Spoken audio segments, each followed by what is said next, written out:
Un jour de printemps, un jour où le vent soufflait très fort, monsieur et madame Oiseau partirent chercher des brindilles et des plumes pour consolider leur nuit.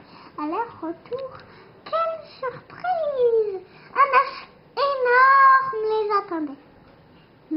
Ils décidèrent de ne dire à personne que l'œuf n'avait pas été pondu par madame Oiseau. Tous les oiseaux de l'arbre l'admiraient. Personne n'avait jamais vu un si bel œuf. Puis un jour, il en sortit un très gros oisillon. Les parents décidèrent de l'appeler Roger Poussin. Les parents avaient beau faire des allers-retours pour lui apporter des baies, des vers et toutes sortes d'insectes. Roger Poussin n'était jamais rassasié. Qui le vorace, notre petit, disait la maman. Et pour lui laver les dents, quel bazar! Tout le monde devait s'y mettre.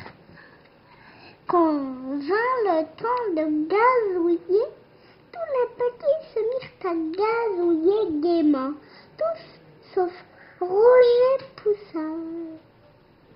Il avait beau ouvrir le bec et étirer le cou, pas une main ne sortait de son gosier. Quand ce fut l'heure d'apprendre à voler, les petits se mirent à battre des ailes et décollèrent de quelques centimètres, tous sauf Roger Poussin. Quand ses dents et ses griffes s'affûtèrent et qu'il s'amusait à faire claquer ses mâchoires, les oiseaux décidèrent que leur petit ne jouerait plus avec Roger. Ne t'inquiète pas, tu es notre Poussin chéri, lui dirent ses parents. Mais Roger les entendit à peine. Il pleurait. Je n'ai plus d'amis et je ne saurai jamais voler. Je vais devoir passer ma vie tout seul sur cette branche avec mes parents, se disait-il. Le même soir, un terrible orage éclata. Tous les oiseaux se mirent vite à l'abri. Roger Poussin, lui, ne voulait pas bouger. Une rivière s'était formée au pied de l'arbre. Roger glissa de sa branche et tomba dans l'eau. Plouf! Papa, maman, venez vite! Qu'est-ce qu'on est bien ici! S'écria-t-il. Soudain, il eut un terrible coup de tonnerre.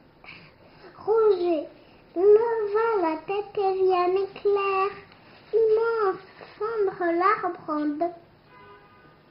Les oiseaux furent tous précipités dans la rivière. Pauvres petits, leurs plumes s'étaient gonflées dans un clin d'œil.